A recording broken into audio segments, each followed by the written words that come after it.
แม่ปาก็ในมือพ่อนตึกเฮ็ดพักอยู่นั่นสาวมือมันก็เต็กแง่แมนเตียนลูกสาวมันบานเงินใส่มานั่นแก้วก้างของก้อยลูกยี่มันก็สองให้เอาลองอันมันหับเงินได้เสียกว่าลาตินไว้มุกซุ่มใส่เสื้อเคอเขาอยู่ซ้ำกันนั่นแล้วราเมมันนั่นหันถึงเงินน่ะเหมือนเมโผมันเสียอิดส่งบันเงินกำเหลียวกว่าเนี่ยห้าบอกกำเหลียวเมโผมันเต้ป้อส่งบันเงินเจ้าไหนได้ไม่ใส่ตอนด่าเขาทำถึงขึ้นลองอยู่กินเศร้าเขานั่นตัดสิป้าในหู้ขึ้นมากำเหลียวอ่ะลูกยี่มันเนี่ยซื้อปันคุกของไผ่โผมันนั่นเงินเป็นแสนก็อำเลยนับสิก็หือมาปันเงินจ่ายมันชิบย่านกุ้ยก็มันนับว่าเมเขาเนี่ยเป็นคนหันถึงเงินเจ้าไหนเมป้าในเลยเงินเจ้าไหนก็เป็นอันเตอร์เสือที่เตว่าอยู่เย้าเขายันสลายกับสืบว่าที่เงินนั่นเสียหาขึ้นลือเงินเตียตั้งเสียงตั้งหมดเตียนลูกสาวมันเอาเสื้อใส่นั่นในอยู่ผมบ่ด่างเตียนมันใส่บันกาเงินกาคาเฮิรนเขานั่นกูเลินปันลูกยิงมันนั่นเฮ็ดอันสิเมป้านั่นก็จังไรเฮียนคู่เฮ็ดเลี้ยงเสียซ่องแปดเฮ็ดอันอยู่เย้าตอนด่าลูกสาวมันแต่กว่า5ปอเมไผ่ผมมันอันตึกกว่าเหล่ปอกมานั่นเสียเขายันพัวมันตั้งหาเมเขาตอบมันเลยจังไรสลามเสียเอกหลาพันเมเขาอยู่เย้าเหมือนพี่น้องนักใส่เสื้อคือเขาเลยเงี้ยเจ้านั่นก็จังไรลาติมันนั่งว่าเมื่อไหร่เป็นวันเกิดเมเขาฮาลาโตเมเขาลีอีกหนึ่งในเย้าเขายันมันดังไปลาดปาตีพี่น้องเขานั่นแทงว่าเมเขาได้หันถึงเงินน่ะเงินใจอีออดก้อยย้อนกูเหลือนเหมือนหนังเมผมมันได้เสียอีกในเย้าสีนั่นนำก้าจังไรเฮาลูกมันเป็นศักดิ์ศรีป้าแทงในอยู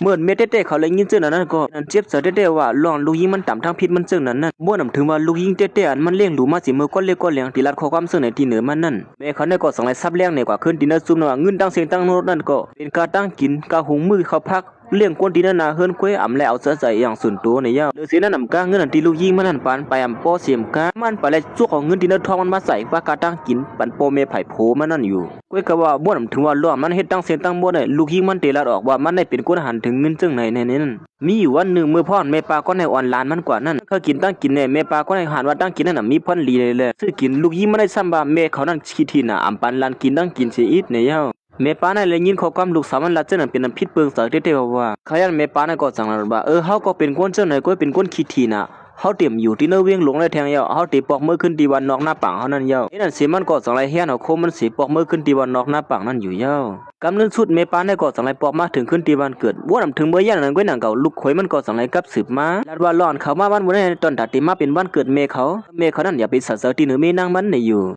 ่ตีเต้มันยาววันเกิดเมป้าในมือเราสิตาในก็ลูกสาวมันเอามาเฮ็ดตีลาดมันก้อยตีเต้มันแก่มันเลยตั้งลูกยิงมันเลยโปเมไผ่ผูมันกินเกี่ยวกันเสนึกซึดกวนนั่นเป็นเจ้าของวันเกิดเต้นั่นก็เลยเป็นก้นปัดเพียวๆให้นั่นก้อยตอนดาผู้หญิงคนในก็วันเกิดเมเขาเต้ยาวกุบอุกเกินทั้งโปเมไผ่ผูมันก้อยอ่ำบ้วนบัดที่มาซอยเมเขาสีไว้เสกินยาวปอกมือก็อ่อนกันมือไปทั้งเผาทั้งมันเมป้าก้อนเป็นเจ้าของวันเกิดนั่นเลยปัดเพียวๆห้างก้อยก็เหลวให้นั่นอยู่เฮ็ดเหมือนหนังว่ามันได้เป็นก้นใส่ก้อนหนึ่งขนาดหนึ่งก้อยอ่ำหันถึงมันได้เสียอีกก้อยกับลูกสาวมันได้ก็อ่ำไว้หูทั้งพี่ดีสังตึกป้องหลาเมเขาอยู่ที่นั่นเมเขาก็เปลี่ยนสลัมสีสังไว้วางพงเป็ดที่นั่นอยู่เย้าเกี่ยวกันของก้อยผู้หญิงก้อนได้ก็สังไว้เสื้อขมุนเกี่ยอ่างตีมาวันเกิดเมเขาปอกมาตีเฮิรนนั่นก้อยหนังเก่าเขาย่านนั้นมันนั่งห้องหาเมเขาซึ่งก็เมเขาตื้นน้ำออกมาละย่านนั้นลูกยี่มันก็สังไว้มาลัดในมันนั่งว่าโคเมทัลเขานั่นน่ะมีสังสีเดียวมือเหลียวในอยู่เมื่อย่านนั้นมันนั่งก็เนียกับสืบหาเมเขาเสียอ่างตีถามลองตั้งมันแหละเป็นสังไรเฮ็ดซึ่งไหนนั่นก้อยหนังเก่าเมเขาก็สังไรวางพกไปนั่นติ๊กเขาย่านก้อนเป็นเมผมมันหันสายไงนั่นบ่เคยเลี้ยวเลยสังไรเฮ็ดยังลัดเป็นก้นหลีขึ้นมาว่าเงินข้ามนั่นแต่อ่ำค่าหือวันเหมือนนั่นแหละเมที่เป็นก้นก็ใส่เงินก้อยในอยู่ย่านนั้นมันนั่งก็เป็นย่องย่อไผ่เมผมมันได้ว่าเหมือนหนังเมมันนั่นในอยู่มอเขาเกะออกกลางมันเสียมก้าไปเป็นก้นขี้ถี่ลงป้าเทียงเฮ็ดนั่นเสียสังไรด้านว่าขึ้นตีเมป้าในฮอดมาถึงตีเฮือนั่นก็เป็นอันส้มเสื้อหันเสเหมือนไรปอมาอยู่ขึ้นตีเฮือนตัวเจ้าเก่าซึ่งไหนนั่นเมป้าในก็สังไรแต่ดัดเสียนเสอยู่บนซื้อห้างก้อยก็เหลียวเสื้อเงินเบอร์เท่าในเสียสังไรกว่ากินเกี่ยวกับนั่งใต้ก็มันอยู่ยาวเมื่อพ่อนเมป้าในตึกกินเกี่ยวกับนั่งอ้อยก็มันอยู่นั่นก้อยหนังเก่าลูกยี่มันก็สังไรฮอดมาถึงตีในเสียยาวก็สังไรมาหลาปันเมเขาว่าเมเฮาในแหล่ปิ้งปอยาวเฮาในตีเฮือนในเป็นลองสุกซักเสียงเฮ็ดสังไรเมเฮาสามารถกินเกี่ยวอยู่ตีในเฮ็ดไหนซ้ำป้อมด้วยหางตัวเจ้าเก่าสีดมาเฮ็ดหางเฮ็ดพังแหงกวนบ่เท่าเยาย่านมันก็สั่งถามลูกยิงว่าเฮ็ดสิหือเลยฮอดมาถึงตีในย่านมันก็สั่งในกับสืบในลูกยิงมันแบบปุลุงก็ได้เป็น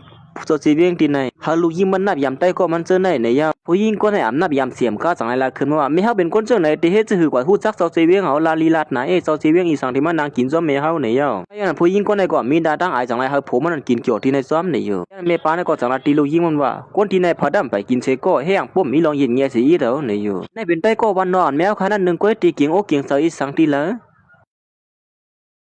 ะผู้หญิงก็ในมีหลองยินแง่เสียอีกเมื่อพ่อแม่เขาตึกตีนเกี่ยวร่วมกันนั่งใต้ก็มันอยู่นั่นก้อยหนังเก่าจังไรห้องผมมันกินตีในอ่อนตั้งเปื้อนในย่างนั้นแม่เขาก็จังละตีมันนั่งว่าตีในเป็นก้นใหญ่ก้นหลวงเปื้อนตั้มไปกินเสก็อย่าไปกินอ่อนตั้งเปื้อนซึ่งไหนใ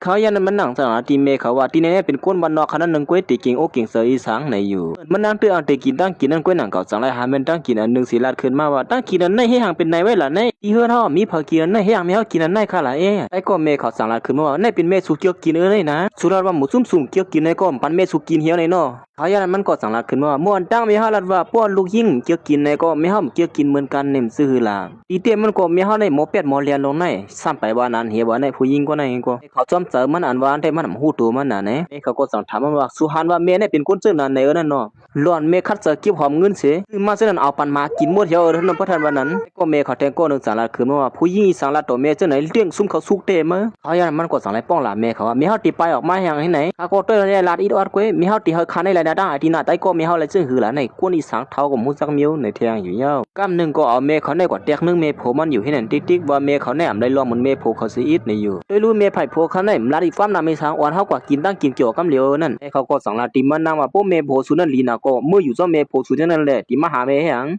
งเขายันมันก็สั่งว่าเมโผเขานั้นยามสายามยามาเยอะมาให้กันตุกข้าในตื้นปีนำไรในอยู่เพราะฉะนั้นก็มีเมก้อยได้เนาะเฮ็ดกันตุกข้าไรในบ่ทันบ้านนั้นเพราะเซอก้อยมีเฮาในยามตุกข้ามาสิมื้อละเยอะเฮ็ดอีสังก็บ่ตุกข้าหรอเหมือนควายนั่นลันง่ายๆก็เหมือนนั้นขนาดไหนติเตมันนางของบ้านนั้นก็เขาสั่งว่าลัดออกมาได้เป็นความกวนเฮาได้มาลัดออกมาได้เมียได้คือกาตุกข้าคือลีตุกข้าคือเป็นจังนั้นจังไหนในสุลัดออกมาเลยจังหือจังไหนแน่แม่เขาก็สั่งว่าเขาเลี้ยงมาเนี่ยโปที่เฮาเขาเลี้ยงป้าโปเมไผโผมาแทงซึ่งไหนฮะเขาสอนว่าเป็นคนจังไหนฮะตัวเขาอย่างนั้นเมียป้าเนี่ยก็สั่งให้ลัดป้าตีลูกข่อยมันว่าเมื่อมาก็เลี้ยวว่าเมื่อที่เฮาเขาในป่วยพาแบบร้อนเขาตีมุนๆซื่อๆน่ะสิกว่าด้วยถุงนุ่มลาคนที่เนี่ยนะเฮือนสู่ตั้งสิตั้งหมดที่ไหนฮะฉะนั้นมันนั่งก็สั่งให้ลูกขึ้นมาสิว่าเฮียไม่เฮาจังโป้งโผใครให้ไหนล่ะไหนไม่เฮาอย่าไปอยู่ที่นี่ฮะเฮาเน็ตปอกมือดีอุบกันที่เฮือนเอาล่ะเพราะฉะนั้นผมมันก็หันสายไงแม่นำปอกคาลีสั่งลาติมันนั่งว่าเฮามาห้องไม่เฮาปอกมือนี่อย่าไปมาผิดกันจังไหนรั่วนั่งก็สั่งลาว่าแม่เขาได้เป็นคนเป็นจังไหนกึ่งดีผิดถือหู้สร้างชีวิตคนบ่เท่าเยาในอยู่แต่ก็แม่เขาเลยยินจังนั้นก็สั่งว่าแม่สุในถูกนี่สร้างสวยสุมาให้ไหนแน่เขาอย่างนั้นมันก็สั่งลาติแต่ก็แม่เขานั้นว่าแม่เขานั้นอยู่ที่เฮือนเขานั้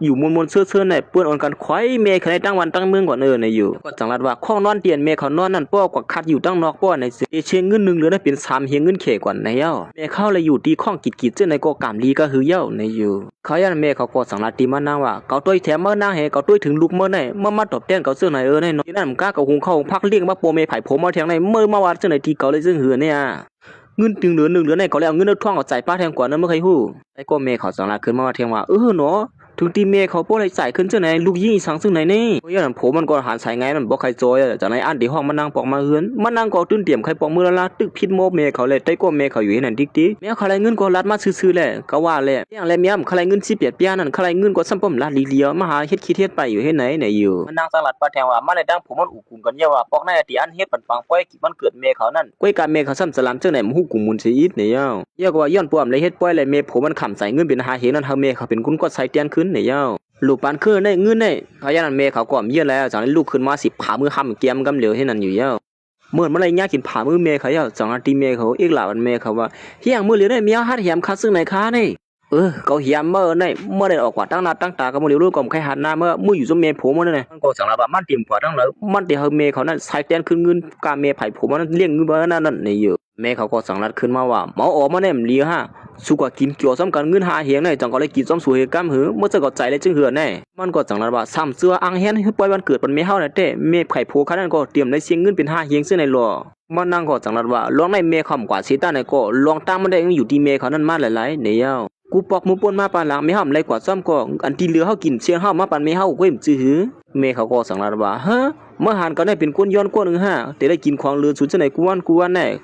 ผู้หญิงก็ได้ฮักเมผมมันนำเสยเมเต้เขาเหมือนมาห้องเมเต้เขาปอกมาดีเฮือนนั่นมาห้องลีเสียมก้าลาราเมเขาเนี่ยมือหินดีเฮือนนั่นเมเขาก็สั่งให้ลาติมันนั่งว่าเขาถึงเถียมปอกมือเฮือนดีเนื้อนั่นสูมือกินกล้วยชัวละที่เฮือนนั่นนี่อยู่เขาอย่างนั้นมันสั่งลาติเมเขาว่าป้อเมห้องปอกมือพอได้ส่งลูกยิงค่ะล่ะลูกยิงกว่าห้องเฮียเนี่ยมีเฮาได้ไปก้นส่งเขานั่นนี่อยู่เพราะว่าเมื่อฮักเมผมมันก็เสื้อเมผมมันกว่าส่งหรอกถึงว่าฮักลูกยิงมันอะไรก็เป็นเมเต้มันได้มันลีหือล่ะยิงก็ได้เมื่อไรยินเมเขาแล้วเสนอก็สั่งให้อันที่เฮียเมเขานั่นอยู่มีฮักเมว่าอะไรดีๆเนี่ยเขาอย่างนั้นผมมันก็หันสายไงมันบ่ใครจอยอะไรมีแนวมันว่ามาเฮาเมื่อยสู้ก็ยอมมันครับไปเฮาเสือยินให้ห้องค่อยมากขึ้นในป่าได้ก็ไหว้สีลูกยิงเปลี่ยนหลายมันเมื่อสั่งให้ยอมตั้งพิธีได้ก็มันความผันอินนะได้ก็เขาอันนี้สุเลยหันเสนอในเฮาเลยนะตั้งอายเต้เนี่ยอ๋อมันเป็นสังได้ก็ว่าฉะนั้นก็เปลี่ยนกันยอมตั้งพิธีติดตาบกองเราในหมดกินได้ก็กินจ่อๆฮะอย่างนั้นเขาตั้ง2ก็ผมไม่ได้ก็สั่งให้ออกมาดีในยิงก็ได้สั่งตีผมมันว่าให้สั่งสุราออกมาจังได๋ล่ะในเต้มีเฮาจะลำหมูในป่าถ้าเขาเสือข้าจะเย็นให้เฮาสั่งก้อยมาห้องเขาหลวงมก็เทียนลองหนึ่ง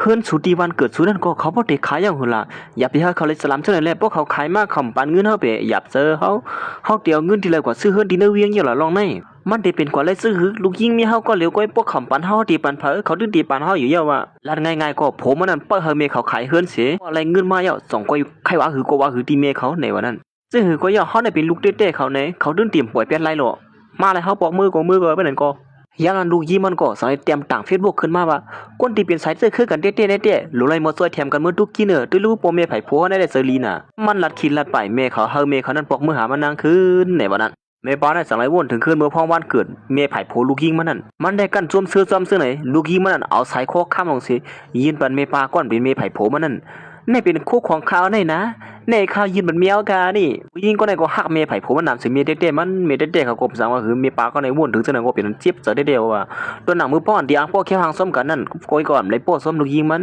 นเขาก้นพวกแค่หางนั้นเขาเมปาก็ในก็ออกว่าเขาดิป้อนนาขึ้นม้วนส้มกันก้อยในวันนั้นเมปาก็ในก็สั่งในไปออกมาอยู่เยอะย้อนเพื่อนนั้นเมปาในวนถึงคนลองซื้อในสิลูกยิงมันนั่นก็มันดื้อเต็มใครกับสืบหาเยอะเฮ้นั่นเสมันก็สั่งในกับสืบหาก้นเตียนขายเฮือนั่นว่าเฮือนมันเตียนปืนข่าวขายนั่นมันเตรียมขายเอาในอยู่มือเตมันเตก็อ้างเด็กขายเฮือนที่ในเสซื้อบันลูกยิงมันไหนอยู่ก้อยกะลูกยิงมันเลยเปลี่ยนเสื้อไหนเย้าขายก็เตรียมทุสัง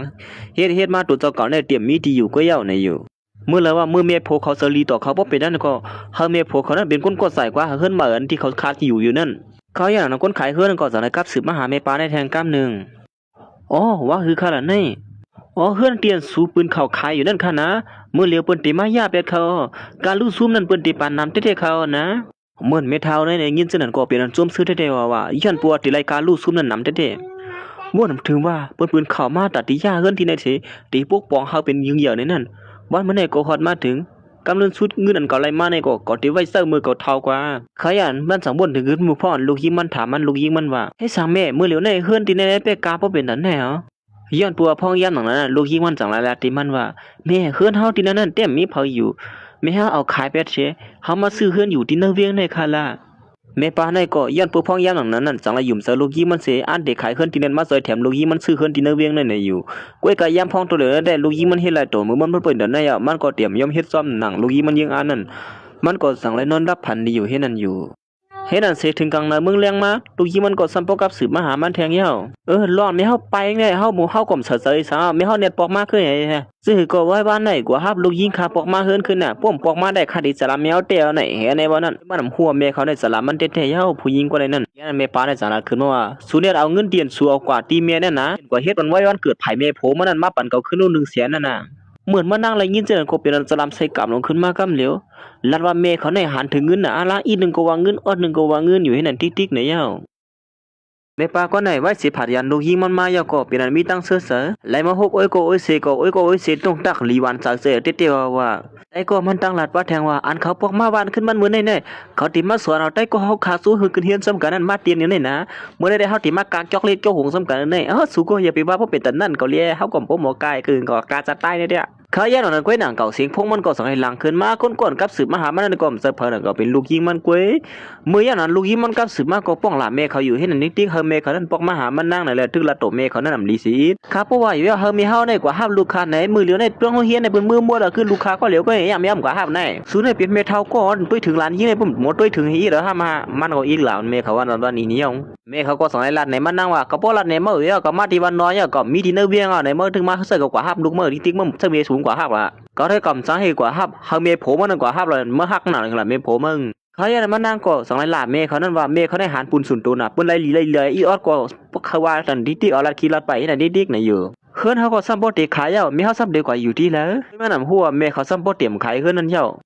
ค่าหาเลี้ยงมีเฮาได้ก็เฮ็ดตูลีๆในก็ดีนะนี่นั่นเมเขาก็ย้อนเงินเตียนมาเอากว่า1เสียในดิกเข้าดัก3บาทได้ป้อมปานมาขึ้นได้ทิ้นหลายล้านๆน่ะอยู่มันนั่งก็เหมือนเลยยินเมเขาย้อนเงินเจ้าเป็นอันจะลำเดียวว่าอยู่เย้าอย่างมีเฮากับสืบมาหาค่ากับสืบหามีเฮามาแล้วก็ลาลองเงินเฉยๆอย่างเงินในมีเฮาไปคลายบ่เป็นอันไหนว่ามีเฮาซ้ำบ่เท่ามาขนาดเงาตีคลายอย่างที่เด็กเงินนั่นแหนว่านั้นวางมีเฮาลูกยิงขนาดมือวางไปเดียวคนเฒ่าในวันไหนแม่ป้าในก็ไว้สิวางพงกว่าเยาเมื่อเลยเมื่อเขาเตตัดเส้นเสว่าเขาตีปอกมาเทียเขาก้มสะอุ่นอ่อนสิปอกมืออยู่ซ้ำสูขึ้นมื้อเนี่ยมันก็สังกว่าหาได้ก็มันขึ้นอยู่เยาเห็นนั่นสิลูกยิงมันก็ต่างในล่วงแคบหางมาแทงว่าเมียผมน่ะเข้มน่ะจะรู้หมอฮักลูกสาวหลานสาวน่ะ เหมือนเมเต้ๆเขาให้อิดในอยู่เมป้าในก็จังไรลัดขึ้นมาว่าเมื่อนก็อยู่ซ้ำเขาตั้ง3 ปีในก็ตุ้ยถึงลุงกูว่าในมหาเตรียมตังน้องสีมาเขาในหักลุงก็หือในเมผมมาตุ้ยถึงลุง2 วันในมาวันนั้นมก็มื่อพ่อเขาอยู่เฮือนในเขากินนั่งกินสิอ่ำเพียวอ่ำปัดในเขาตื่นขึ้นมากลางนาก่อมป้อมอยู่ลีก็ได้มาเพียวมาปัดเจ้าไหนมาหาห้อยเขากินในก็ร่วมเขาบ่ลำหนาในมือเขาอย่างตอนตาลูกยิ้มมาในดังผมมันในก็มัดด้วยเฮือนอยู่อันที่ซื้อเฮือนมันเฮือนในเข้มเต้ในสัวเขาอย่างคนขายเฮือนนั่นก็สลายกับสืบในเขาว่าเฮือนนี่ได้คือเข้มเต้นะ300 ลีเพราะว่าผลมาในก็น้ำบ่ใครร้องในผมมันจอดสังรัดว่าเฮือนหลังในเฮาซื้อมา5 ล้านก้อยก็เฮือนเมียสุดขายมา3 ล้านได้เฮาได้เที่ยงแทงตัด2 ล้านได้เหตุการณ์2-3 ปีโป้อยู่ว่าก้อยก็ซื้อหือก็อย่าผู้หญิงก็ในก็ทางที่วนอยู่อันนึงผมมันสมาเฮาได้เอาหลังในแล้วบ่นั่นก็แต่มันนั่งได้มันอกมันจะว่าเงินนั้นเมเขาดึงเตปานมันอยู่ว่าหั่งจื้อก็เอาละเฮือนหลังในได้เมเขาดึงติใส่ตัวอยู่ก้อยนี่อยู่ก้อยมานำหัวเมเขาเต็มโปรเหมือนใครจอยมันยังแล้วเฮ็ดอันเสเขาดัง2ก็ผมมีก็สองไอ้ลงลายมือนั่นกว่าเฮ็ดนั่นอยู่เย้าเพราะฉะนั้นก็เฮาคาเดียวเฮือนหลังในค่ะนะโอ้ลงลายมือจังไหนเย้าติได้ใส่การมันเข้าหน้าป้อใส่การมันนำขึ้นแท้เฮือนในติซิมก็เสียมกะติได้หญ้าป้าหมับมื้อให้ในเขาลองในสุยยำหาอะไรอยู่ซอยๆค่ะหือมันนั่งก็สันว่าย่อมหับเขาเฮาดึงติเอาอยู่ค่ะขึ้นหลังในเด้ใครยันเมโผมันในลูกหิมันก็จังได๋ป้อแค่หางซ้ำกันเสมันนั่งก็จังได๋ตั้งลงแทงว่าเมโผนั่นได้เสรีน่ะอะล่ะตุ้ยถึงลูกหิมันได้หรือว่าคืออีตำเหมือนเมเต้ๆเขาได้แทงให้นั่นอยู่เหมือนเมเต้ๆเขาเลยหาเตียนลูกหิมันตั้งลงมานั่นก็จังได๋ว่าอีในป้อตุ้ยได้2-3 บ้านป้อใน5 วันนั่นป้อนี่เขาได้ผิดโป้แม่กันแทงได้บ้านแล้วก็ลาว่าเมโผมันในลีน่ะไอ้ป้าในก็จังได๋ว่าก็อยู่ห้างก็เลียวก็ตั้งได้กินโจให้ก็อยู่ซ้ำซัวเนี่ยก็เลยกินกุ้งเผาให้กุ้งตายเนี่ยก็หวานกินก็เลียวก็ริเกี่ยวๆแล้วอยู่ซุ่มลูกหิก็สิตาในก็ย้อนปัวอยู่ซ้ำลูกหิมันเพิ่นคนเจอก้อนนึงก้อยแหละเหมือนมาอยู่ห้างก็เลยว่าเนี่ยใครกินยังก็กินเขาอย่างนั้นลูกหิมันก็จังได๋กับสืบผ้าแดงกับนึงเฮ็ดนั่นอยู่เย้าผู้หญิงก็ได้ค่าได้เงินแลกกับสืบหาแม่เขานั่นถามแม่เขาว่าร้อนแมวมื้อขายเฮือนั่นเป็นซื่อหือพองปลาไหลเงินมาเย้าค่าหือเนี่ยอยู่ก้อยกาว่ามันนำหัวแม่เขาและขายเฮือนนั่นเย้าเหมือนมันนั่งเลยฮู้เจอนั่นเป็นอันตุกเจอลงกว่าแม่เขาก็คาพงเปียเที่ยวเขาอย่างนั้นผมมันนั่งก็จังได๋ไปคำมาสิว่าถึงเขาอย่างนั้นเมียเฮาบ่ยอมปอกมาเฮือนก่อนนั้นได้สุว่าพอถึงเขาย่าเมียขายเฮือนก่อนอย่างในบ่ยอมปานเงินเฮานี่เฮาดีหือล่ะนั่นเขาอย่างนั้นมันนั่งก็จังว่าตีเจอในแต่เปลี่ยนเย้าเฮาติเฮ็ดเฮาเมียเลยฮู้ว่าเฮาได้อยู่เปียวกินซาน่ะเฮามีเฮาในหันว่าเฮาอยู่เปียวกินซาแล้วใครปอกมาเฮือนนี่อยู่เฮ็ดนั่นสิมันนั่งก็จังได๋ลาดลงกว่าที่เนื้อซุ่มนั่นเที่ยงลาดว่าเมียไผผมมันเลี้ยงล้วนมันได้เขียนเต้ๆล้วนมันใครอย่างก็จ้อมเจอเป็นกูเมียวนี่อยู่เย้าก็สอนให้ลาดป้าแทงว่าเมียไผผมมันเฮ็ดพักวันน่ะนะนี่อยู่เตียนมันละจังได๋ได้ก็คาเมียเขานั่นปอกมาหามันนั่งขึ้นเสียเอาเงินนั่นที่เมียเขาขายเฮือนนั่นมาปัดมันนั่งนั่นก้อยเก่าก้อยก็ว่าเมียเขาซ้ำป้อมเขาเสือสีเดียวลงในนั่นเขายันพี่น้องเขาอันอยู่ที่เนื้อซุ่มนั่นก็สนาขึ้นว่าเฮียงเมื่อแล้วนี่เมียซุ่มไปปอกมื้อหาแทง5เย้าแทงรอง1สูก็ติ้งหือก็เย้าล้วนสุดตึกก็เลยอย่าไปปานกินนะแกงนูกะว่ากะเปลี่ยนให้ไหนนะแทงรอง1สู2ก็ผมมีก็เฮ็ดการเงินเหลือ1ไร่แล้ว2ปยากเว้ยเขาซะในก็สังไดป้องหลาไม่เท่าได้แทงว่ามาไม่เท่าในเฮียงใครปอกมื้อคืนนี่อิดนี่อยู่ยันไม่ปานในก็สังไดบ่กึ่งเพราะว่าควรจะแหนมฮู้ดีป่องที่เปียวเต้มือพ่องเขาอยู่เสียเฮ็ดเขาเฮ็ดพักนั่นเด้พลัมหันโหเขาอิดเขาไปออกมายินได้ก็แล้วก็อ่อนกันว่าเขาได้ซับป้อมดูหืออีแล้วมั้ยเมป้าได้ก็จังได๋แล้วก็ขึ้นว่าเฮาค่อยเจอจัดปันซื่อก็เป็นตอนตาเฮาเว้ยเขาจะนั้นใครมีตังซื้อซื่อก็ปันเขามีแล้วละก็คั่นลาดน้ำมามื้อลาดน้ำก็ต้องไม่เขาเหมือนไม่เลยยินข้อความแม่เขาลาดมานั่นก็เป็นจะลำใส่กำลงขึ้นมากำเหลวถึงดีปูมันเลยหามซีมันไว้อย่าพิสลามได้สู้เยอะเอาปันเท่าไรมากเงินเสียกว่าเนี่ยเขาอย่างนั้นมันก็จะให้เอาแคบหานเขามีลงหนูบนจะต่างลงกว่าแทงแม่เขาก็ด้วยเฉยแล้วว่าด้วยเหมือนว่าไผ่น้องได้เขาเรียบมีตังซื้อน่ะก้อยกาที่นั่นเฮือนเขาเป็นก็คือดิแต่ดิหูไว้วันพอด้วยละ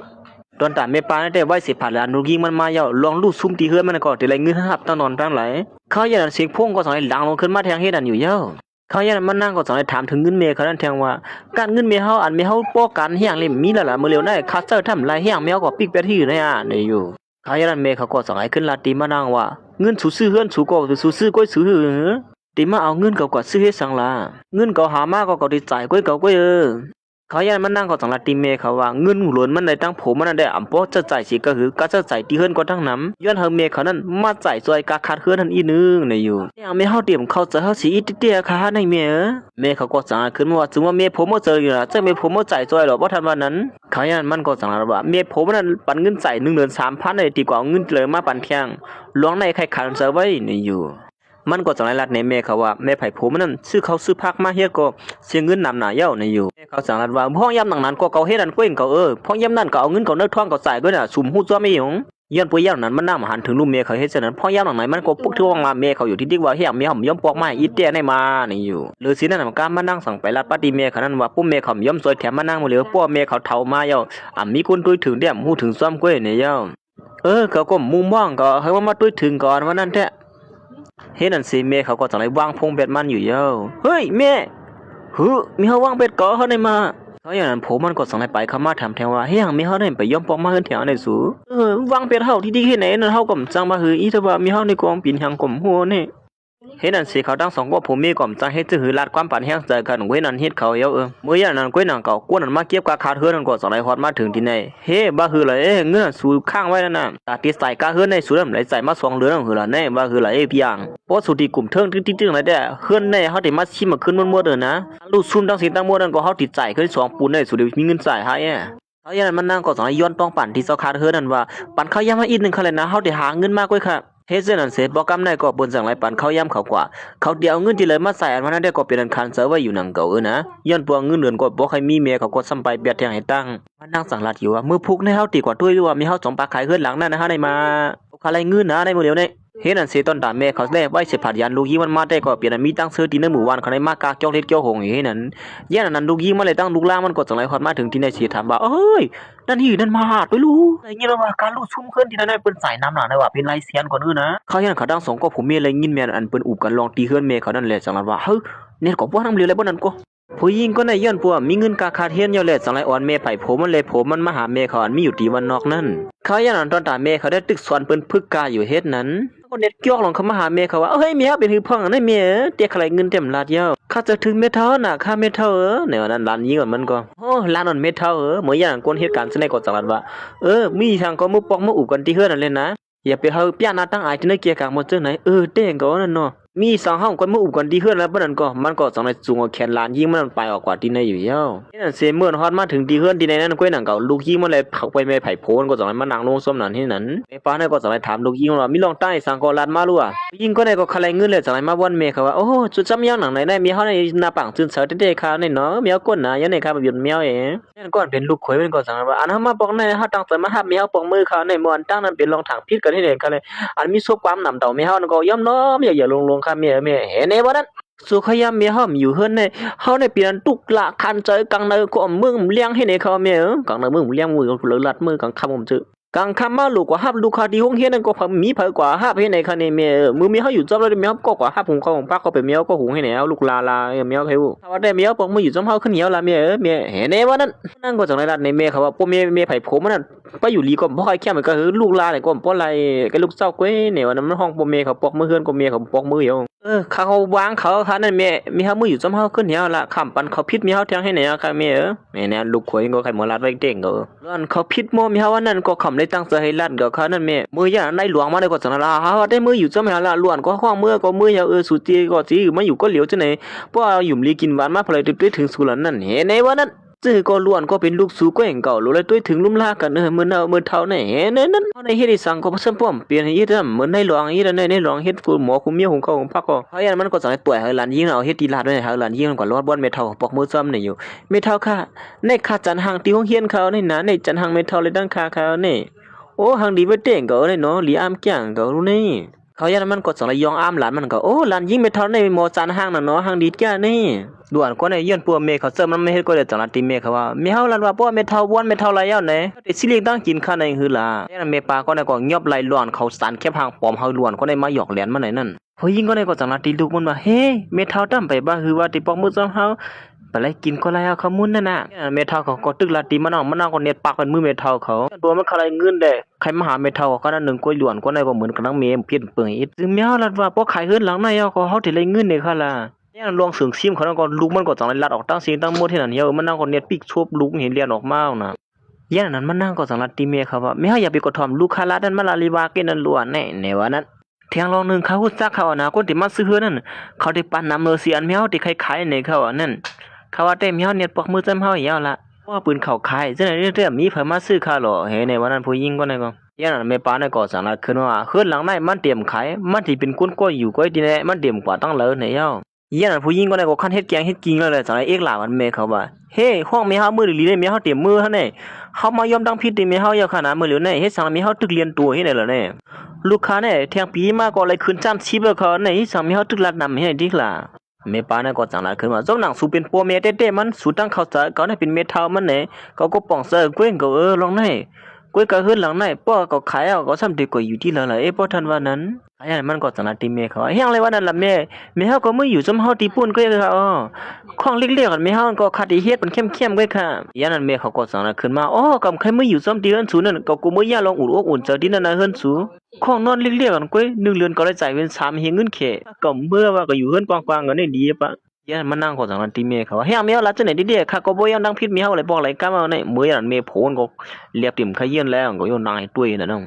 มันนั่งก็จังนั้นตีเมเขาวันเกิดเมียวปีแล้วก็เฮาก็ซื้อขมุนข้าวป้องเสมากินเกี่ยวๆซะเมียวอย่างลองได้เมียวตึกเอามาลาดเอาให้ไหนติ๊กๆล่ะในลองในผู้หญิงคนไหนมือป่นมานั่นใจเฮ็ดว่าวันเกิดแม่เขาเลยจะกินอีสังก็ทำหำฮู้แม่เขารัดในลองตั้งมันว่าใครกินอีสังในนั้นมันนั่งสังลัดขึ้นว่าม่วนตั้งในเมียวกินเสียดเมียวหั่นล่ะมื้อเหลือเป็นมาเสียดแล้วรวยเมียวหั่นล่ะเขายันเมเขาก็ขั้นเถงมันนั่งอยู่แหละสังไรเฮามันนั่งในปอกมือเสนี่อยู่เมื่อเมเขาลัดจังนั้นที่มันนั่งก็จะให้ลุกขึ้นมาเสียว่าที่เมเขานั้นว่าติเตียนเมียวมาฮับตอนเฮาในเมียวใครโผล่มา2เซอหือใครเฮาปอกมืออยู่ที่ตึกให้ไหนนี่เมเขาก็เมื่อเลยยินข้อความลุกมันลัดขึ้นมาจังนั้นอยู่แหละอำยืนไหลเอาจังไรผ่ามือห้าวกันลุกนั่นกำเดียวอยู่เย้าเฮียงเมียวแหมคาในสิมือเรียกตัวเยอะในเมียวต้นโป้ต้นแหมคาเฮ็ดสามมือเลียวเมียวแหมคาซื่อในล่ะนี่เจอสิมือก็เรียกตัวป้อเยอะในกำต้นแหมมือย้อนปัวเขาซ้ำเสมอเลยมือจังไรที่ไหนที่นึกเขานั่นน่ะมือเลียวได้กำย้อนแล้วว่าเขาใครผ่ามือห้ามเลยน่ะในมือเฮียงก้อนเป็นหลานยิงก็จังไรว่าเม็ดเท้าได้ให้นามาแหมเม็ดเท้ามีให้อย่างไหนแนวว่านั้นลูกยิงก็เขายันก้อนเป็นลูกข่อยก็จังไรขึ้นมาว่าที่คืนเฮาที่ซื้อไว้นั่นรู้เลยกาเจอใส่ตั้งน้ำตั้งหลายไม่เฮาก็เขียนตัวปอกมือซ้ำเฮาให้ขึ้นละก่อนเป็นเมไผลูกข่อยก็จังไรมาลาตีมันเหมือนกันนังก็เยาล้วนว่าห้องลีเฮ็ดจังไรสู้ซื้อไหนล่ะนี่สุ่ม5ก็ว่าให้กำลาแห่งสู่แหมเขาเจอนั่นล่ะอำนั้นก็สุดที่อันเตียนะเฮิรนเหมือที่5ตัวเมป้าเนี่ยก็จังขึ้นแล้วก็ว่าเฮาเป็นคนมีโผรู้เฮาซ้ำใครหาโผเหมือก็จังนักโหสู่กำเจอก็ใครหาเพื่อหาเมื่อก็อยู่ในวันนั้นเมป้าก็ได้ก็มื้อเลยยินจังนั้นว่าสุในปอเฒ่าก็ตึกใครโผเที่ยงเนาะลีอามแก่เฮียนั่นผู้หญิงก็ได้ก็จังไรเอกหลาเมเขานั้นว่า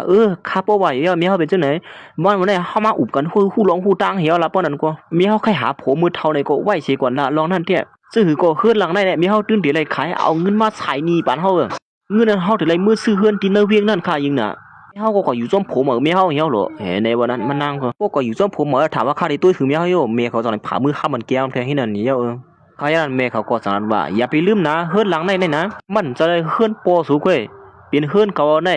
เขาเฮ็ดมาหังก้อยกว่าเหลียวเขาได้ต่างตูก็เอาเงินเขาได้ซื้อมากกว่าเขายันมันนั่งก็อย่าว่าตีหูตูขึ้นมาละจังนั้นว่าเมียเขานั้นหันปูนสุนตูน่ะอะละอ่ำอีหลูลังบ่นถึงว่าเมียเฮาที่หันปูนสุนตูบ่เป็นตาไหนยานั้นเมเขาก็สายลัดที่มันนั่งว่าฮู้เป็นเสื้อไหนแท้เขาต้องในปอสูเปียดกันนั่นกำเอามาเลี้ยงมื้อก็ปล่อยให้มันอยู่ซ้มเม็ดเท่าสุวรรณนอกป่นเหี่ยวมื้อเฮียนตันชุดตันชาติของเขามื้อเตนะเฮือนมีลูกมีล่างเหี่ยวก็ฮู้ซ้มมื้อนั่นแท้เขายานั้นมันนั่งก็สายอีกหลาวันเมเขาว่าเฮ็ดสร้างเมเฮาใครเลี้ยงดูค่าเฮ็ดสร้างน้ำเกิดค่ามาล่ะนี่อยู่เขายานั้นมันก็จังนั้นขึ้นมาว่าป้อมีเฮาเท่ายาวพลถือถึงเมเฮาสิค่าได้ก็น่ะบ่เป็นจังได๋ผมลูกด้วยถึงกันเนาะขยันเมเขาก็จังละตีเมไผโผมันว่าเมื่อได้สู้ก็อยู่ที่ไหนสู้จอยซิมซักสีมันสิอินก็เลยตั้งลูกยิงกันแน่กับไก่สังกันเนาะตัดขาดกันเนาะใครมีหยังมีใครเป็นหยังเป็นก็กรีลุ่มละก็เหลียวก็ก้อยขยันมันก็จังละตีเมเขาว่าตั้งเตียวได้กว่าเมียใครเป็นหยังเป็นคาที่มาด้วยถึงเมียเฮามาอยู่ก็เหลียวเมียเฮาที่ไหนล่ะมีเผาด้วยถึงก็เท่ามากก็จึงบางเงี้ยว่าเห็นนั่นสิมันนางก็จังไรปลายออกมืออยู่เนาะขยันก่อนเป็นลูกข่อยก็จังไรละตีเมปานได้ว่าอย่าไปไม่ใส่ข้าเมียข้าที่มือจอยลาปันก้อยค่ะนะเขาตึกเสือลาของเขานั่นแหน่ว่านั่นเขายันเมเขาก็จังไรกับสืบหาผู้ต่างหน้าก็หนึ่งล้วนเขาตั้งสองก็มีลูกตัดขาดกันนั้นว่านั่นเขาผู้ต่างหน้านั่นเอาเส้นไม้อันนั้นเสียเฮ็ดกว่านาการนั่นกำเหลียวเนี่ยหรือสินั่นนำกาเพราะว่ามันเท่ามันตายกว่าเเพราะว่าในซึ้งเอาเงินค่ามันตั้งเส้นตั้งหมวกนั่นหาเอาจากกาปันตีเคลื่อนกวนผ่านปอเมนั่นเฮ็ดล้วนผ่านปอเมนั่นใน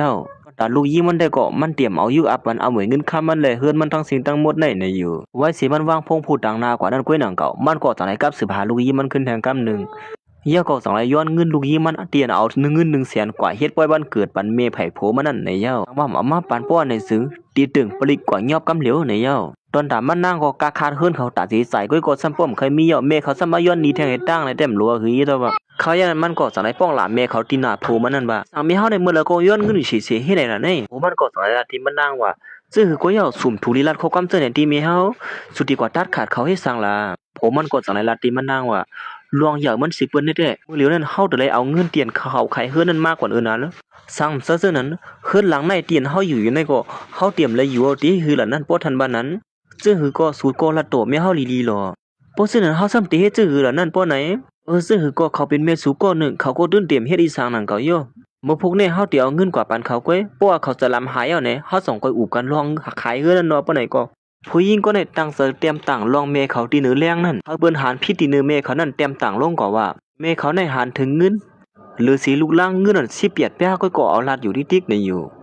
่ก้อยก็ว่าบ่นำถึงว่าย่ำนั้นก้อยหนังเก่ากวนมาปันทหารถึงนั่นอย่าว่าติลัดตีเมเขาลาบอ่อนกันมาปันทหารถึงว่ายิมันนังอ่อนกันป้องล่ะว่ากวนอีสังเมเตเดดูเจ้าเก่าก็อ่ำด้วยถึงลุ่มล่าเสียมกาตึกย้อนเงินเมอยู่ก้นปอกก็เหย่อเงินการซื้อเฮือนก็ตึกมาย้อนเมอยู่หรือสินั่นเงินปั่นเงินใส่เมอีสังสิเปียดแป้ก้อยติโปซื้ออีสังในอยู่ก้อยกาลองมานั่งเตรียมลงเฮาบนวาติเมเขาเนี่ยก้อยกาลองซื้อนั่นซ้ำมาถึงตัวมานั่งขึ้นเฮียนั่นอยู่เย้าเหมือนมานั่งไหลหันข้อหันถึงซื้อในโกเป็นอันตุกเสือแหละจะลำใส่กำอยู่ห้างก็เหลียวมันเฮียนั่นอยู่เฮ็ดนั่นเสร้อนมานั่งเตรียมต่างลงมานั่นกดมาหาตูมานั่งตั้งศีลตะมวดศีลมานั่งก็เป็นอันจะลำใส่กำอยู่เฮ็ดนั่นอยู่เย้าเหมือนมันนั่งกว่าเหตุการณ์พวกมาเฮิรนเสมาหาลูกมันนั่นก้อยหนังเก่าลูกมันก็เรียนของซัมโบหมักโปมือลงไว้ย้อนปัวปอกกำได้เมขอมอยู่ซ้ำมันนั่งย่อแหละมีเมไผ่โผมันก้อยนางสีเรียนตั้งเรียนกินหมักจ้องๆให้นั้นเขายันมันนั่งก่อสายถามเมไผ่โผนั่นว่าแม่ให้สั่งพักคาซื้อมาได้ดำไปเฮ็ดขละในตึกตามไม่อยู่ดีในจิมือกลางเนเจ้าเพิ่นขละเขายันเมโผมันก็สายคืนมาว่าเฮ็ดก็หลวนในตั้งวันในเอวสัมปเสียโปงอก็เซมตาในลือเลยเช้าคันเฮ็ดเขาเฮ็ดพักในอยู่เมื่อนั้นก่อนเป็นโปไผ่โผมันก็สังลาที่มันนั่งว่าเมสุนั้นไปอยู่ริมป้อแคมแล้วเฮาด้วยถึงลูกสุนได้ขยับไม่เมื่อในอยู่เมื่อนั้นลองได้แต่ก็เหมือนทางมันนั่งไว้วนถึงเมเขาเหมือนเมเขามีอยู่ซะมันนั่งแต่ลองมือหุงข้าวของพักกันแต่มีลองหยาบอีสังคนเหตุการณ์เตียนจางมานั่นก็เหตุการณ์ในสังก่อมเป็นไรคันเหตุการณ์น่ะเหมือนมือเมเขาอยู่ซ้ำเขานั่นสิอีเขาเหตุการณ์ในซ้ำป้อพอตันย่อเหตุการณ์ทั้งคืนทั้งวันก็เปลี่ยนไรมึงเขาช่วงเขายันโผมันก็สังไรกับสืบมาเมื่อเดี๋ยวในสร้างก้นมาเอาล้วนเฮาก็ซ้ำเสียเงินนำราคาเฮือนเฮาก็มีเฮ็ดที่อื่นเนี่ยเน็ตมือห้องเมสูมากขึ้นแล้วเฮาว่าเด้ในอยู่ผมมันก็เลยรัดซึ่งนั่นที่มันนางเขายันนั่นก้อยหนังเก่ากวนนั่นปันเขาคาดเฮือนนั่นก็สังไรมาย้อนหนีแทงให้นั่นอยู่ยาวเหมือนมันนั่งปืดพักดูขึ้นมาก็มาเท่าหันใส่ก้นเสื้อเนี่ยมาย้อนกาคาดเฮือนเขานั่นย้อนปัวเปิ้นปันเขาย้ำเขาปอกนึงยาวปอกนึงแลขอมใส่ตันขึ้นเขาย้ำปอกนั้นได้เป็นปอกกำนึนสุดก้อยเนี่ยอยู่นางก็สังไรย้อนเขาย้ำแทงปอกนึงยาวปอกนึงอยู่ให้นั่นมันนั่งตีหาเงินมาเฮาไรเนี่ยยาวย้อนไปบันเข้าย้ำเขาแทงอีก1-2ไรค่ะคือเขาตีใจก้อยค่ะเมื่อเหลียวเลยล้วนกวนนำก้นเท่าโกเกียกเขาจะให้ซื้อออกกว่าเขาแต่ก็ดีเลยขนาดนั้นนี่หลานเจ้าของเฮือนในก็สังไรปานเข้าย่ำเขาแทงบอก2-3บ้านไหนอยู่สังว่ามันเสื้อนั่นแต่ก็ฮู้กันนั่นน่ะเฮ็ดนั่นเสหมูซุ่มเขาเสื้อในก็สังไรออกมือก็แทงกำนึงเฮ็ดนั่นอยู่ยาวเฮ็ดนั่นเสลองตั้งไม้มันนั่งก็กูฮู้กูตั้งมันนั่งก็บ่นสังสัมป้อมป่องสิอีดย่อย่ำหนังนั้นแต่ก็มันนั่งเป็นอันตื้อเสือเสียบ่นถึงเมเขาเหมือนเมเขาอยู่ซ่อมได้ลองทุกข้าลองขันเสือลงเสื้อในเต็มต้นยามมาถึงย้อนปัวเมเขาเป็นคนก็ขับขึงและจัดการก้วยก็ว่าไปเสียเงินมีมันนั่งเสมือนหางเล็บตีป้าต้องมาแทงไผเบลอพาน้ำกวาดขวนปอดก็สมบ่มเลยนุ่งให้นั่นก็ตึกป้าต้องแถมจังว่าคืออีเด้อว่าเหมือนมันนั่งมาเสียด้วยนั่นก้วยหนังก็มันนั่งก็สังไรฮู้ขึ้นมาว่าป้าต้องแทงก้อนึงให้นั่นอยู่ยาวล้วนมันนั่นป้าต้องไว้อยู่นั่นก็ที่เกิดมาก็อยู่นั่นมาเมื่อนั้นเหมือนปอไผผมมันได้ดังผมมันถึกเรียนจำลุกมันอยู่นั่นก้วยหนังเก่าเขาอย่างนั้นมันนั่งก็สังไรเรียนเข้ามาหาผมมันเสมันนั่งสั่งไรมาลัดเนโผมันว่ามันนั่งป้าต้องแทงก้อนนึงเย้าในอยู่เหมือนผมมันแลหันเส้นนั้นได้ก็เปลี่ยนยินซัวไม่ได้หนังว่าเย้าเฮ้ยสุป้าต้องแทงก้อนเนี่ยฮะในมาก้วยกะว่าเหมือนเมียไผ่ผมมันเลยยินเส้นนั้นจังลัดขึ้นมาเฮ้ยเหี้ยเนี่ยเหมือนห้างแลบเตรียมปิ้งป้อเสือไว้ย้อนปัวนาเฮิรนเขาก็ตุกกินผ่านน่ะย่อเขาติกินก็ซ้ำป้อมมีซ้ำป้าต้องในเส้นไหนได้ขันเสือไว้ตาวันตั้งนานนั่นในอยู่เขาซ้ำป้อเตรียมมีที่อยู่ชูซ้ำมาป้าต้องแทงเฮ็ดซื่อหือล่ะในการงานก็หมอเฮ็ดด่วนในสุกไก่น่ะมื้อยันพวกไผโพนก็อังเตหามเมเขาอยู่นังเก่าเขายันเขาฮักกันหนาวันนั้นก็มีมีเสียงกันขึ้นมาอีกนึงตอนดับผมมันได้ลาติเมยขนาดนั้นว่าเมื่อล้วนก็ในมาก็เลยว่าเป็นกรรมกุศลเขาในเมติรู้ว่าเมเขาได้เมใครล้วนสิเรามีโกงว่าโหสมมุติใครยุ่งจึงว่านั่นน่ะโหมันจังนั้นว่ามังเผาเป็นล้านไส้ก็เป็นไรนะเพราะเป็นล้านไส้ได้เขาเลยกล้าในมือเขาอย่างนั้นเมปาก็ในก่อสังไรลัดตีลูกเปิ้ลมันว่าใครเกียบไปก็ไรลูกศูนย์ก้อยก็ว่าเฮเมศูนย์นั้นมาด้วยถึงเนี่ยเขาได้ก็ขั้นดมลาเมื่อด่วนในก่อปกเกียกเห็นในว่านั้นเงินเตียนเรืออันหลุดใจในก็เฮเมศูนย์นั้นมาจ่ายเลยเขาขั้นลัดน้ำก็ลัดน้ำก็ซวบก็เสียบซะจนได้เขาก็ป้านก็นอนผังตั้งในมือไอ้นั่นก่อนเป็นลูกยิงเขาก็จังว่าปัวมีน้องใจปัวเลยตั้งเมก็เตรียมหักคาเยอะในชีห้องเสียนให้ให้นั่นเหี้ยเฮ้ลูกยิงอย่าไปว่านั่นเลยเมก็หักลูกยิงก็เห็นเขา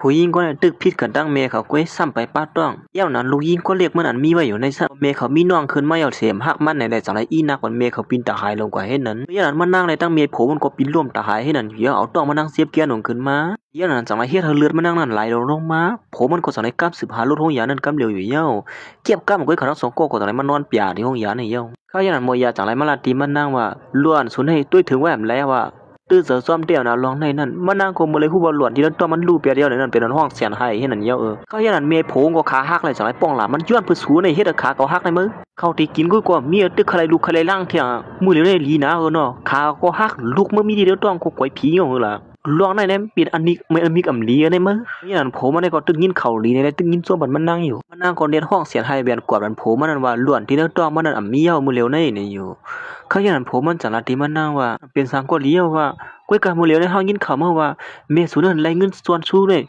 3 ล้านเนี่ยนะว่าก็มีเฮาไล่มาเงินแต่3 ล้านเนี่ยฮะนี่เขาอย่างนั้นกวนนั้นมายาเฮือนเมปานก็สำหรับมาแต่นเงินลูกซึมนั่นว่า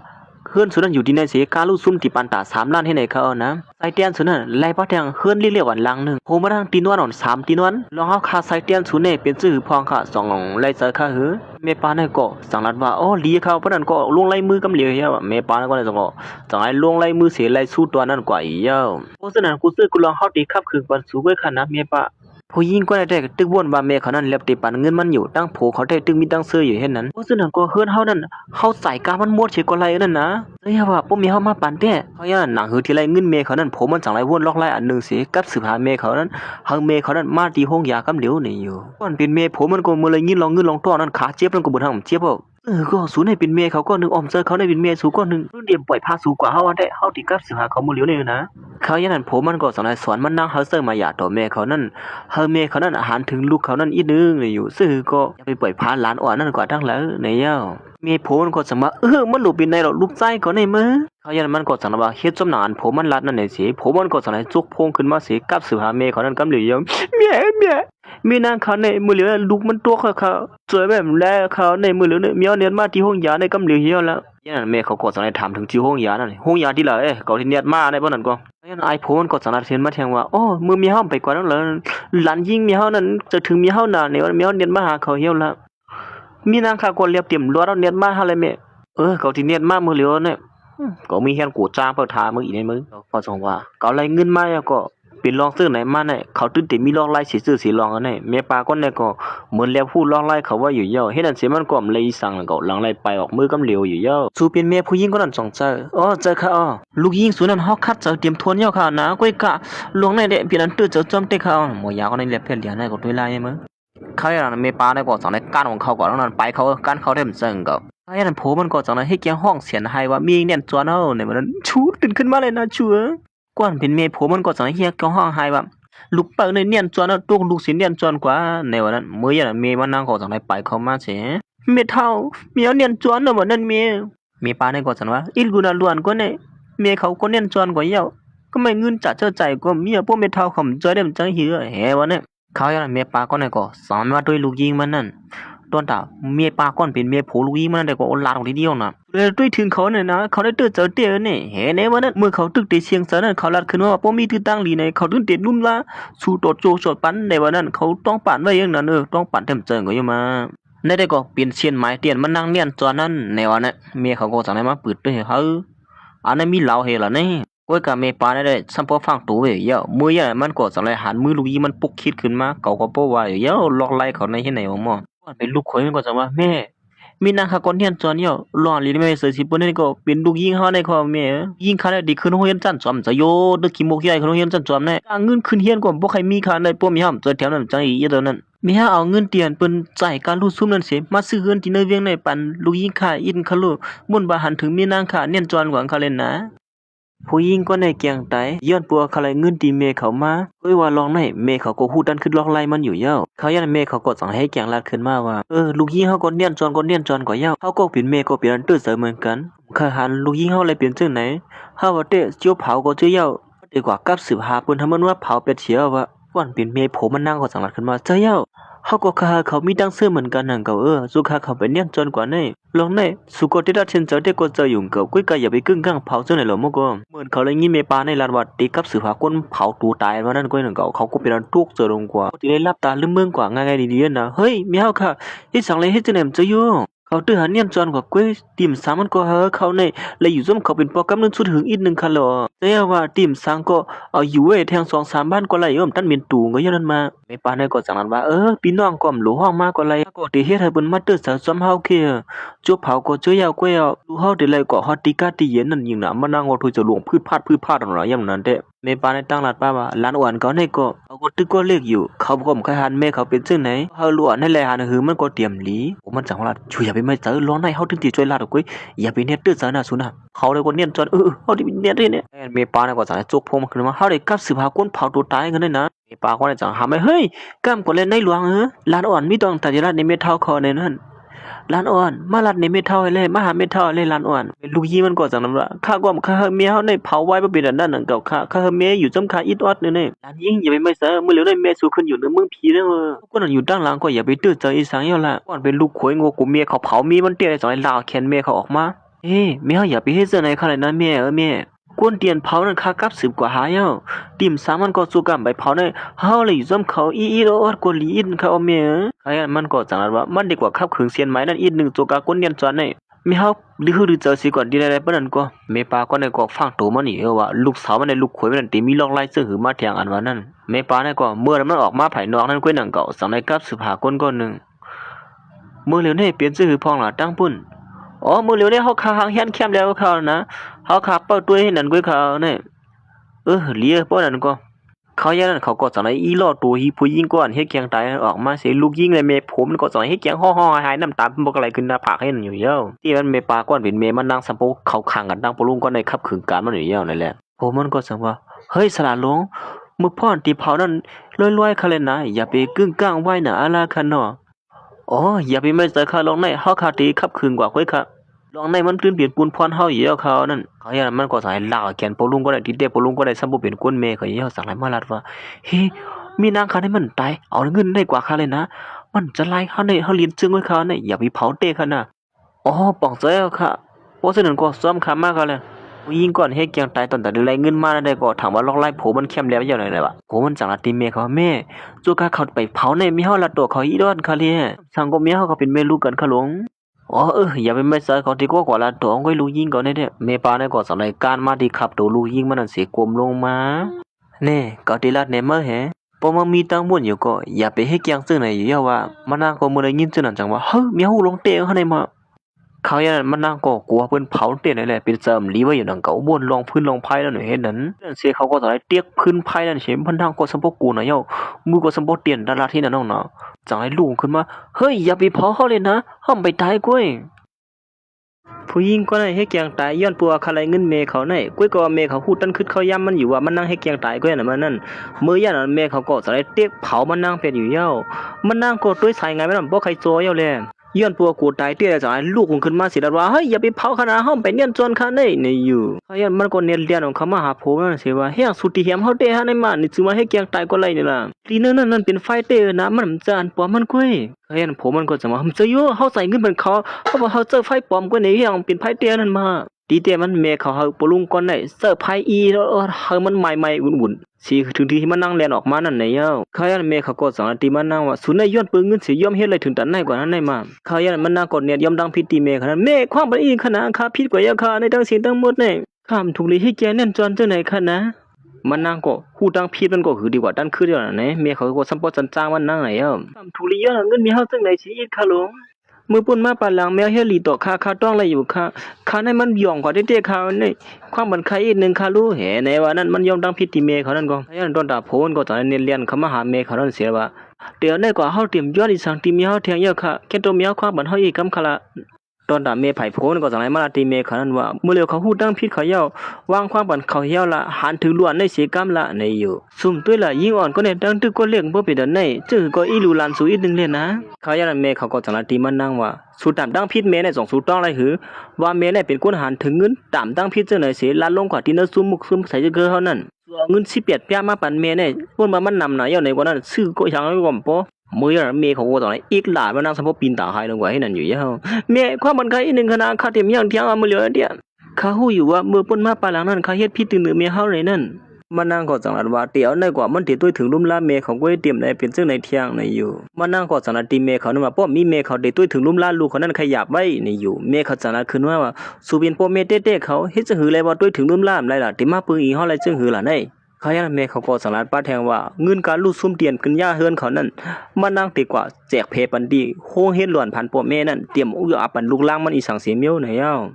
หลอนสูตัดขาดเป็นเมวันเหมือนนั้นก็มือเหลือในแหละเตะซ่าเฮ็ดกว่าเยานะเฮาเลยตั้งสุ่มกับไก่อย่างกันเที่ยว่า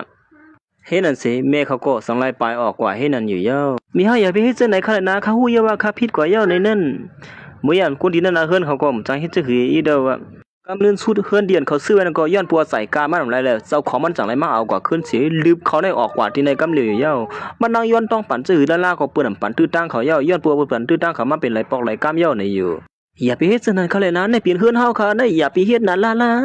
มื้อนั้นถูกที่มันนั่งสมบ่เป็นร่วมเป็นเลี้ยงให้นั่นอยู่เย้าก่อนเป็นลูกมันก็ลู่ล่าตัวเมเฒ่าเขาให้นั่นเมปาวเขาได้กลมจังฮีอ้ายอีว่าเป็นตั้งผิดเขาในมื้อนี้เขาให้นั่นปีนตาหายตาฮีเชียงให้นั่นเนี่ยเฮ็ดนั่นเสเข้ายามอำหึงสังก็สังไรป่วนกว่าเฮ็ดนั่นอยู่เย้าตอนตาแม่เขาแต่ป้อตันว่าในสะเทหลงเรามีกาขี่เสิร์ฟบ้าแทงมันตาภาพวดตอนตามานั่งไทกบไปปีนก้นปัดยุกยักษ์ซ้ำผักตั้งให้นั่นก้วยมือย่ามานั่งตึกปัดยุกยักษ์อยู่นั่นก้วยหนังเก่ากาแม่เขาอันมาเกิดดีเฮียมผังตั้งนั่นก็เฮ็ดหางเฮ็ดผังป้อตันไม่เล่งหลงแล้วปานให้นั่นอยู่เย้าตอนตาก่อนปีนลูกยิ้มมันนี่ก็จัดปันตกแต้มได้ซ้ำเปิ้มเคยตกแต้มแทงบ่หือแล้วว่ามือย่าแม่เขาก็ต้องให้ลงหมันกามาใส่ตัวมันนัง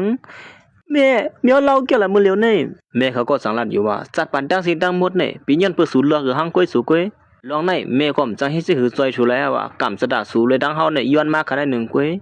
เฮ็ดนั่นสิแม่เขาก็สังได้ฮอกาออกกว่าอยู่เย้ากำเนินสุดผู้หญิงก็ไหนก็อามีดีอยู่ดีเศร้าถึงที่มาเหตุการณ์ปัดยุกยาของสมคนแม่เขาเฮ็ดนั้นย้อนผู้ฉะนั้นน้องยิงน้องใจเขาก็อย่าไปเลยกว่าแม่น่ะแหละอย่าไปผิดมอแม่น่ะอะล่ะก็เลยเปลี่ยนเสื้อหนังผู้หญิงก็ได้นั่นเฮ็ดนั้นเสียซึ่งเฮาคาได้ก็เปลี่ยนสุดยาวกว่าที่ไหนแล้วค่ะ